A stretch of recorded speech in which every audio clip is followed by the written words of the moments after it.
What's up, Celtics Nation? It's James Anderson here, always riding with you in the green. Go ahead and subscribe to the channel and smash that like button, because today we're getting straight to business. We've got a massive rivalry game coming up later, but what happened in the last matchup goes way beyond the scoreboard. While we're locked in on today's duel, the bench unit just sent a loud and clear message to the league, and to Joe Mazzulla himself. Is the team hierarchy shifting? Let's break down the impact of this for tonight's showdown. Let's start by looking at the immediate challenge, because the clock is ticking toward tip-off at TD Garden. Tonight at 7 p.m., the Celtics and Lakers renew their historic rivalry this Friday. It's that game everyone circles on the calendar, but we need to be rational about how Boston is entering this matchup. The situation calls for a cold, strategic analysis, far from just pure emotion. The team is coming off a crushing 146-101 victory over the Wizards, which sent confidence through the roof, but we can't ignore the difference in competition levels. The Los Angeles Lakers, sitting on a solid 16-5 record, offer a much more rigorous test for our defense. The tactical focal point for today is the continuing absence of key players. Joe Mazzulla still has to adjust the rotation without Jason Tatum, who remains out. On top of that, Jaylen Brown's status is worrying. He missed the last game due to illness, and his availability for the Classic is still a question mark. Without our two main references on the floor, many would predict a drop-off against a team led by LeBron James. But that is exactly where Celtics culture kicks in.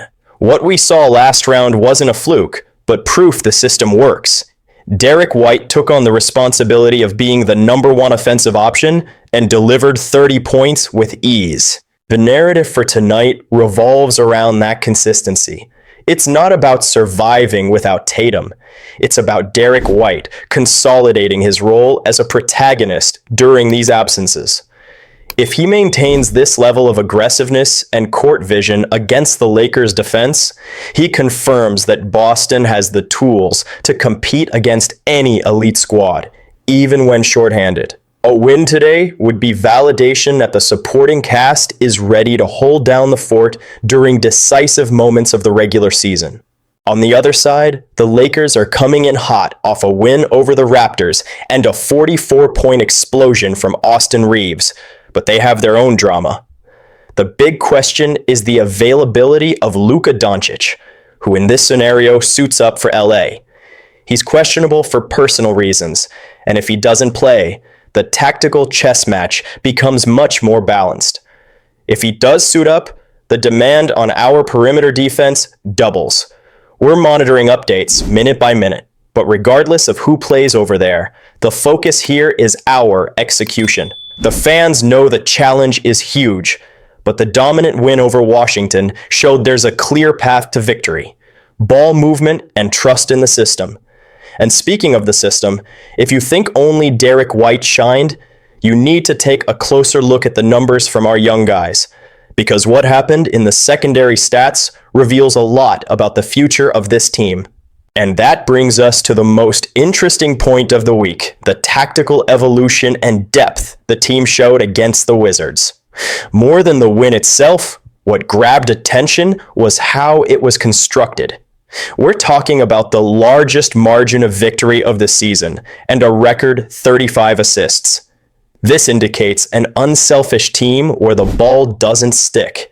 In this collective landscape, two pieces that usually stay out of the spotlight had performances deserving of a detailed breakdown, because they could impact the rotation moving forward.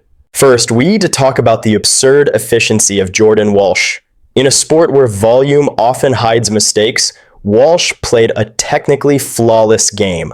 He dropped 22 points, grabbed 7 boards, and contributed on defense, all while shooting 100% from the field. 8 attempts, 8 makes. That demonstrates incredible maturity for a 21-year-old. He didn't force plays. He read the defense, cut into open space, and executed with precision.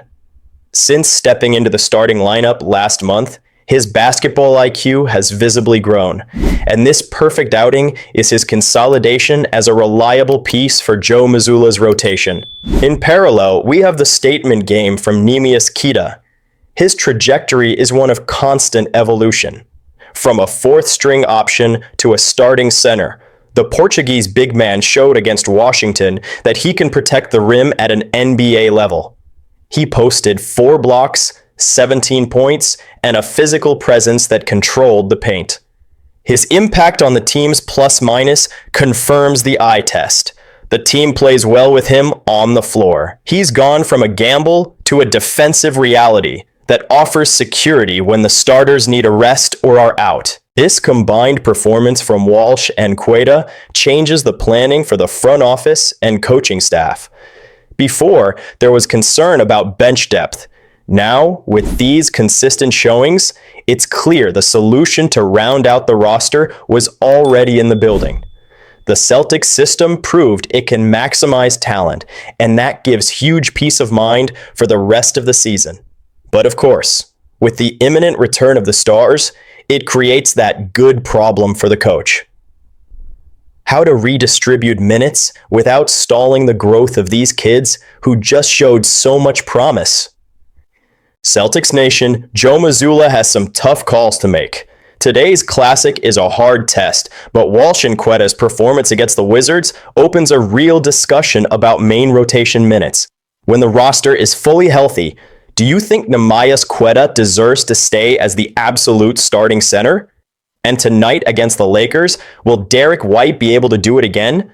Drop your technical take in the comments. I want to read your vision. Don't forget to like and subscribe.